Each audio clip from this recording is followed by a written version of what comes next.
കോൺഗ്രസ് രാജാക്കാട് മണ്ഡലം കമ്മിറ്റിയുടെ നേതൃത്വത്തിൽ കേന്ദ്ര സംസ്ഥാന സർക്കാരുകളുടെയും ത്രിതല പഞ്ചായത്തുകളുടെയും കെടുകാര്യസ്ഥതയ്ക്കെതിരെ വാഹന പ്രചരണ ജാഥ സംഘടിപ്പിച്ചു.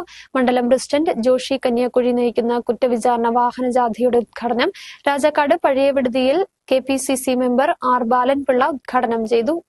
രാജാക്കാട് മുല്ലക്കാനം സാമൂഹ്യ ആരോഗ്യ കേന്ദ്രത്തിൽ കിടത്തി ചികിത്സ ആരംഭിക്കുക, ഗ്രാമീണ റോഡുകൾ ഗതാഗത യോഗ്യമാക്കുക, ഉപയോഗശൂന്യമായ മാലിന്യ നിർമ്മാണ പ്ലാന്റിന്റെ പ്രവർത്തനം പുനരാരംഭിക്കുക, കുടിവെള്ള പദ്ധതിയിലെ അഴിമതി അവസാനിപ്പിക്കുക, നിർമ്മാണം ആരംഭിച്ച് 5 വർഷമായിട്ടും പൂർത്തീകരിക്കാത്ത പഞ്ചായത്ത് ഓഫീസ് നിർമ്മാണം എത്രയും പെട്ടെന്ന് പൂർത്തീകരിക്കുക, കേന്ദ്ര സംസ്ഥാന സർക്കാരുകളിലെ ജനദ്രോഹ നയങ്ങൾ അവസാനിപ്പിക്കുക തുടങ്ങി വിവിധ ആവശ്യങ്ങൾ ഉന്നയിച്ചാണ് കുറ്റവിചാരണ വാഹന പ്രചരണ ജാഥ സംഘടിപ്പിച്ചത്.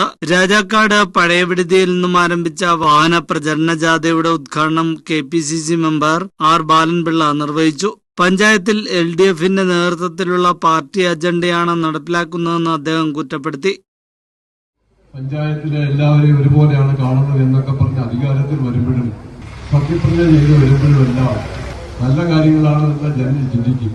പക്ഷെ അധികാരത്തിൽ വന്നു കഴിയുമ്പോൾ ഭൂരിപക്ഷം ഏത് രാഷ്ട്രീയ പ്രസ്ഥാനത്തിന്റെ ആളുകളാണ്, പ്രത്യേകിച്ച് ഇടതുപക്ഷത്തിനാണ് എങ്കിൽ പാർട്ടി പറയുന്ന നിർദ്ദേശങ്ങൾ പാർട്ടി അജണ്ട നടപ്പാക്കുന്ന ഒരു സാഹചര്യമാണ് കേന്ദ്ര സംസ്ഥാന ഗവൺമെന്റുകളൊക്കെ പിന്തുടർന്നുകൊണ്ട് നമ്മുടെ രാജാക്കാട് ഗ്രാമപഞ്ചായത്ത് നടത്തിക്കൊണ്ടിരിക്കുന്ന എന്നുള്ള വേദനാജനകമായ കാര്യങ്ങൾ.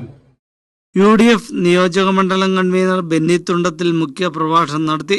യോഗത്തിൽ ജാഥ ക്യാപ്റ്റൻ ജോഷി കന്യാകുഴിക്ക് പ്രവർത്തകർ സ്വീകരണം നൽകി. Block Congress committee president MB Jose, DCC vice president K Sarun, ജാഥ കോർഡിനേറ്റർ കൊച്ചുപുരയ്ക്കൽ, പഞ്ചായത്ത് മെമ്പർമാർ, പാർട്ടി പ്രവർത്തകർ തുടങ്ങിയവർ പങ്കെടുത്തു. രാജാക്കാട് പഞ്ചായത്തിന്റെ വിവിധ മേഖലകളിലൂടെ സഞ്ചരിച്ച വാഹന പ്രചരണ ജാഥയിൽ നിരവധി പേരാണ് പങ്കെടുക്കുന്നത്.